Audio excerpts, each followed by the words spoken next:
संत कहते हैं तुलसी पिछले पाप ते हरि चर्चा न सुहात।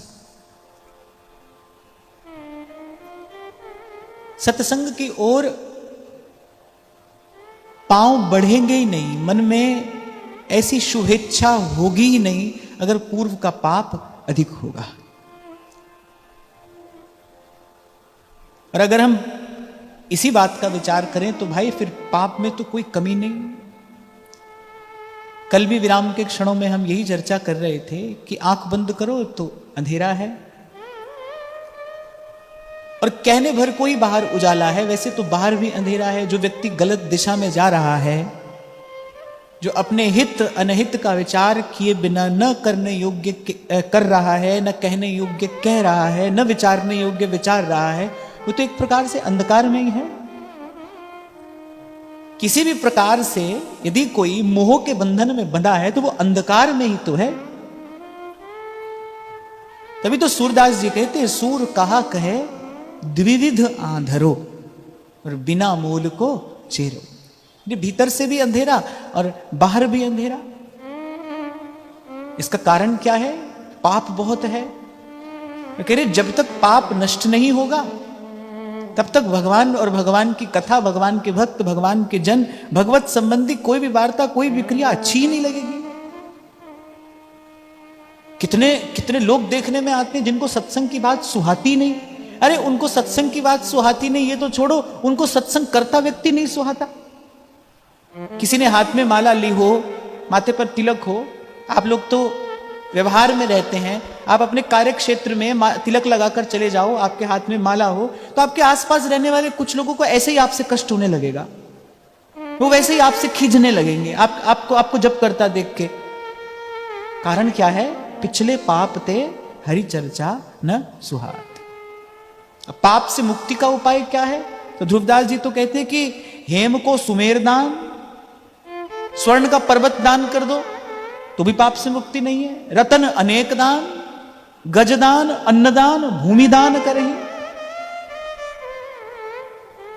अन्न का दान करो, भूमि का दान करो, हाथी घोड़ा दान करो, गौ दान करो, मकर प्रयाग नहान, त्रिवेणी में जाकर स्नान करो, और ग्रहण में काशी दान, चित्त शुद्ध धरही, सेज दान, कन्या नादान, कुरुक्षेत्र गौदान, फिर ये सब कर लो तो भी इतने में पापन को नेक हूं न रही। इतना सा पाप भी कम नहीं होता, इतना सा पाप भी नेक न रही। फिर भाई जब तक पाप होगा तब तक भगवान अच्छे नहीं लगेंगे, तब तक कथा सत्संग में रुचि नहीं होगी, तब तक सुमिरन साधन का मन नहीं बनेगा। और ये जितने सब साधन है करें, इनको करने से तो पाप कम होता नहीं, इनमें से तो कोई भी पाप क्षय कराने में समर्थ नहीं है। फिर होगा क्या? कैसे होगा? कैसे होगा? तो उसका उत्तर संत ही देते हैं। साधु मिले तो यह टले, काल जाल जम चोट। और फिर अगली बात एक और बड़ी सुंदर कहते हैं, शीस नवावत गिर पड़े, महापाप के कोट। बोले साधु के दर्शन से ही एक प्रसन्नता की अनुभूति होती है। माया के जाल से मुक्त करने वाला साधु है, काल के भय से मुक्त करने वाला साधु है। और उसकी महिमा क्या है? करे बस शीस नवावत गिर पड़े। संत को प्रणाम करने मात्र से ही दर्शन से पुण्य होता है।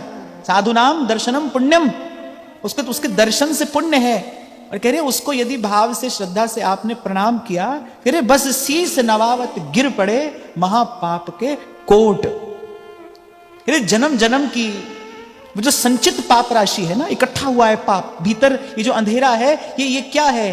ये पाप का ही परिणाम है। बाहर जो अंधेरा है, जो हरा गया है हमारा विवेक, वो क्या है? पाप का ही परिणाम है। कब करता है जीव पाप? स्वार्थ से प्रेरित होकर ही तो पाप करता है। पाप के मूल में क्या है? या तो अहमता है या ममता है। वही कार्य स्वार्थ के बस होकर किया जाए तो बंधन में डालने वाला है, वही कार्य परमार्थ के लिए किया जाए तो मुक्त कर देने वाला होता है। तो अपने साधन से तो ना तो भाई पाप छूटता है और न पाप का जो मूल है अहमता और ममता, न वो कही जाती है। फिर संत के दर्शन का और संत को श्रद्धा से प्रणाम करने का ये फल है, ये प्रसाद है। जैसे प्रत्येक क्रिया की कोई प्रतिक्रिया होती है ना, आप कुछ करोगे तो उसकी कोई प्रतिक्रिया होगी, अच्छी होगी, बुरी होगी, जैसी भी होगी, पर होगी। ये प्रकृति का अटल नियम है, क्रिया की प्रतिक्रिया होगी। ऐसे जो संत के दर्शन का जो फल है ना, बस संत को प्रणाम करने से क्या होता है, संत को प्रणाम करने से पाप नष्ट होता है। और कह रहे महापाप के कोट, और थोड़ा पाप नहीं, बहुत पाप नष्ट होता है प्रणाम करने से, श्रद्धा से प्रणाम करने से। और पहले भी शायद कभी हमने इस बात पर चर्चा की थी, क्षमा करना, पर सबको प्रणाम करना भी नहीं आता। प्रणाम करना भी नहीं आता। प्रणाम करना भी एक विद्या है, कला नहीं है, विद्या है। कैसे किया जाए प्रणाम, श्रद्धा से युक्त होकर कैसे प्रणाम किया जाए, अंजलि पर मस्तक किए और विनय भक्ति के साथ, उसको प्रणाम कहते हैं। इतनी महिमा है प्रणाम की कि केवल प्रणाम मात्र भगवान को कृपा करने को बाध्य कर देता है। नन्हे से ध्रुव जी खड़े थे जब भगवान प्रकट हुए। आप विचारो कैसा दृश्य होगा। 5 वर्ष का बालक है, नन्हा सा बालक, कठोर तपस्या करके खड़ा है। पहले तो भगवान उस नन्हे से बालक को देखकर ही द्रवीभूत हो गए। नन्हा सा बालक है और कितनी कठोर तपस्या इसने की है। जब नन्हे से बालक को देखा तो अब ध्रुव जी मन में विचार क्या कर रहे हैं कि ध्रुव जी को स्तुति करनी तो आती नहीं, 5 वर्ष का बालक है, गुरु ने मंत्र दिया था, उन्होंने तो सतत निरंतर बस वही मंत्र जपा, ओम नमो भगवते वासुदेवाय। नारद जी ने कहा था कि जपना, मिल जाएंगे, इससे भगवान मिलेंगे। तो जब भगवान सामने, अच्छा भगवान सामने हो तो ब्रह्मा जी को भी स्तुति करनी नहीं आएगी। वो नन्हे से बालक हैं, कैसे स्तुति करें। पर कह रहे हैं वो जो ध्रुव जी थे ना, उन्होंने बस प्रणाम कर दिया, प्रणाम। इतना मीठा, इतना मधुर प्रणाम ध्रुव जी ने भगवान को किया कि भगवान द्रवीभूत हो गए, विवश हो गए। भगवान की इच्छा तो ये हुई, नारायण की इच्छा तो हुई कि लपक कर इसको गोद में उठा लूं, इसको हृदय से लगा लूं, इसको चूम दूं मैं इसके कपोल और इसको दुलरा दूं। ऐसी इच्छा हुई भगवान की। नन्हे से बालक बस प्रणाम कर रहे हैं, कुछ नहीं आता, कुछ बोल नहीं रहे, कोई शब्द नहीं है, कोई मंत्र नहीं है, कोई स्तोत्र नहीं है, कुछ भी नहीं है, बस प्रणाम कर रहे हैं। महाप्रभु सुधानिधि में कहते हैं चिंतामणि ही प्रणमताम, जो प्रणाम करने वाले के लिए चिंतामणि है, पर प्रणाम करना आता हो।